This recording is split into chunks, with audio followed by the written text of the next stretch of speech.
today's video, magluluto tayo ng sumang malagkit. Ipapilawin na. Lalagay na natin yung ating gata. So, iluluto lang yun siya sa gata, mga kapalangga.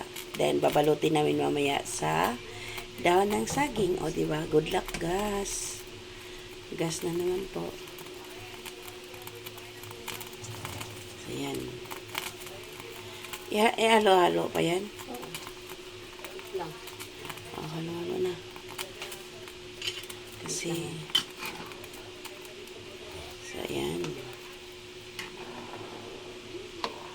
So, ganito lang po yung mga lutong, ganito lang po ang way ng pagluto ng, ano sa amin na tawag dito? Ibos. Sa Bisaya, ibos. Pero ibos din yan dito sa, ano alam ko. Suman. Kaso lang, hindi siya sa dahon ng saging namin ibabalot. Ay, dahon ng nyog. Pagbabalutan namin ay dahon ng saging. So, ganyan po siya hanggang sa half cook lang po yung luto dyan. Ayan. So, nag-try ako ng mga ganito kasi malay mo ngayong bakasyon, pwede namin itong gawing business. Yung mga malagkit na yung mga kamote, ginatgad, o diba? Kailangan natin mag-sideline pag end of klase kasi syempre wala tayong ibang source of income for our 2 months. Ayan.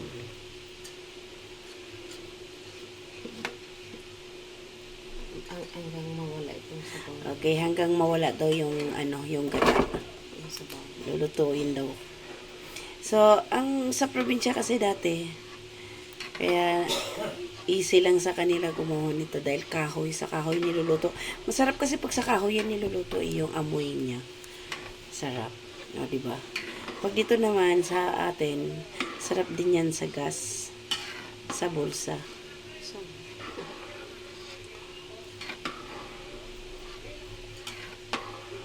So, ayan.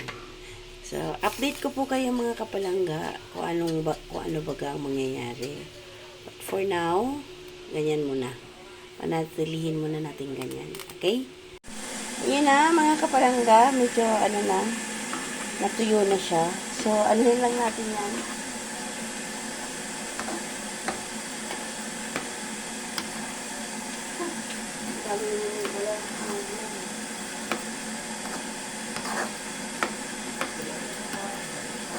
Ha?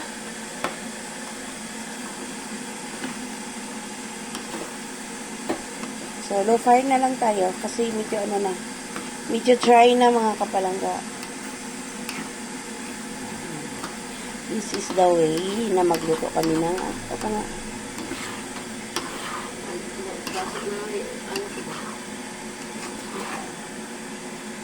Ayan. Namiss ko tuloy si mother dear ko. Kasi ganito lagi. May birthday, may ganitong luto. Pasko, New Year, kahit anong okasyon, basta sa probinsya, ganito ang aming niluluto. Hindi uso sa amin yung tinapay. Diba?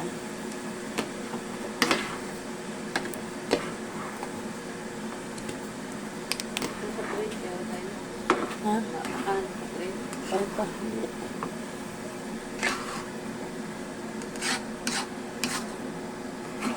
Ginagisan ako kayo na 1.3. Okay. Okay na ni siya?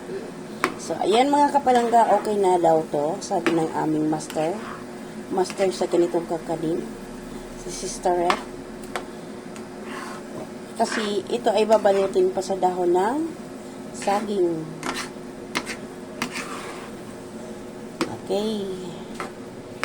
So, ganyan. Babalutin pa yan sa dahon ng saging. So, wait na muna natin ulit, ha? Abangan ang pagbabalot. Alright, ayan na mga kapalangga. So, ayan, binabalot na ni Sister Red sa dahon ng saging. Ano lang namin ito mga kapalangga? For preparation para sa business. O, diba? So, ito na yung kanina yung aming ginawang malagkit. Ito yun siya.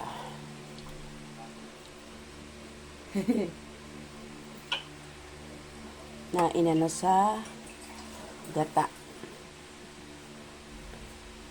Ito na siya, oh. Ayan na yan. Ibaba mo na konti. Ayan. So, yan. So, dapat i-steam namin yan. Hindi ko pa naibaba yung aming steamer. Papaano lang muna namin. For personal use pa lang yan. For personal merienda.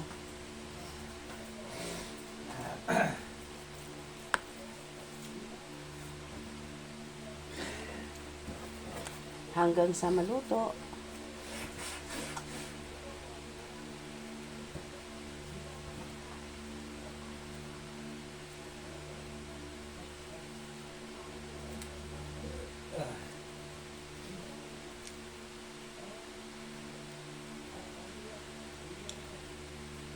So, titingnan natin sa 1 kilo kung ilan yung kung magkano yung so bali ang nagastos namin sa 1 kilo bali yung 1 kilong bigas na malagkit ay 60 then yung 100. gata 100 pero yung dahon ng saging niya is marami dahon yun na naman ulit sorry naman.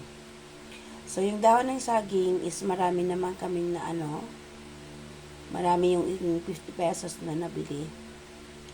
Hindi kaya ay sobra-sobra sa 1 kilo. Pwede kami nito ng siguro kahit 2 kilo kung business na talaga ang pag-uusapan. O, di ba? Kailangan mag-isip-isip na ng business. Kasi mostly dito sa aming lugar, ay online business yung online yung mga kanin-kanin merienda. So, ayan. For reservation, ganon. Subok ko lang yan.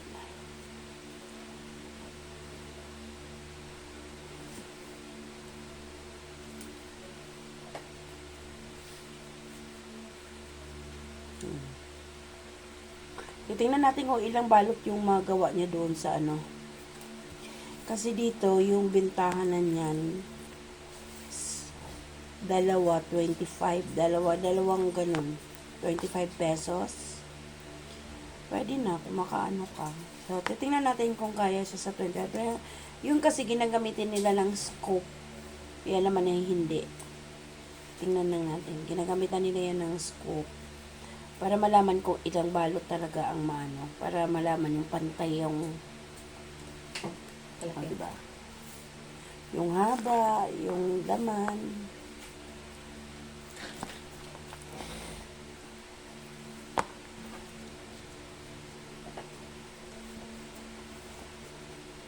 So, nung nandito dati si G Vlogger, siya yung kasama ko sa nag-business kami ng ganyan.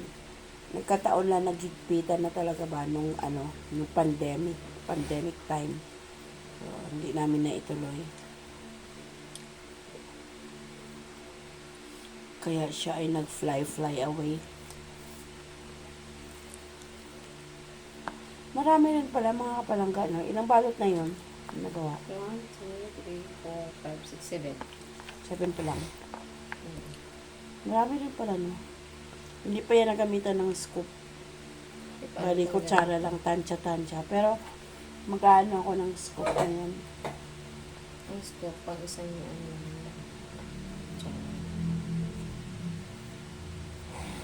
Pwede rin yan yung ginagawang yung kamuting kahoy. Ginaganyan din, ginagawang suman. Ganyan yung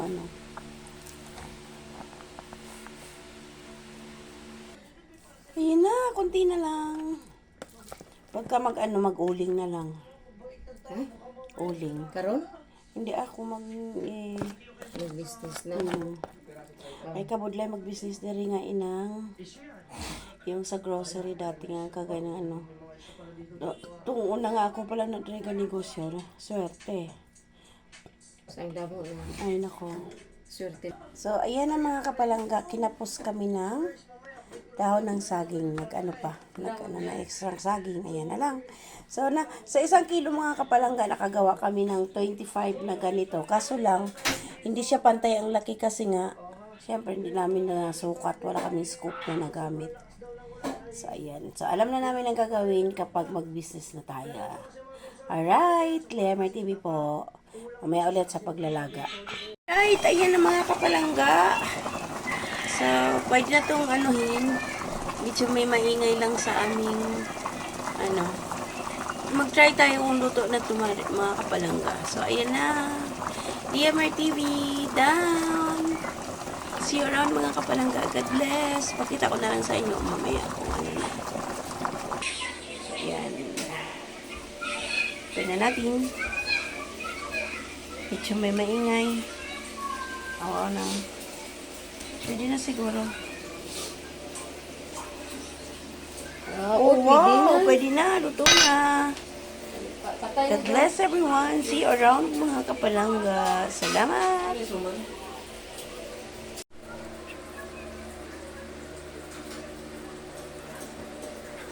Open mo lang isa mo lang. Open.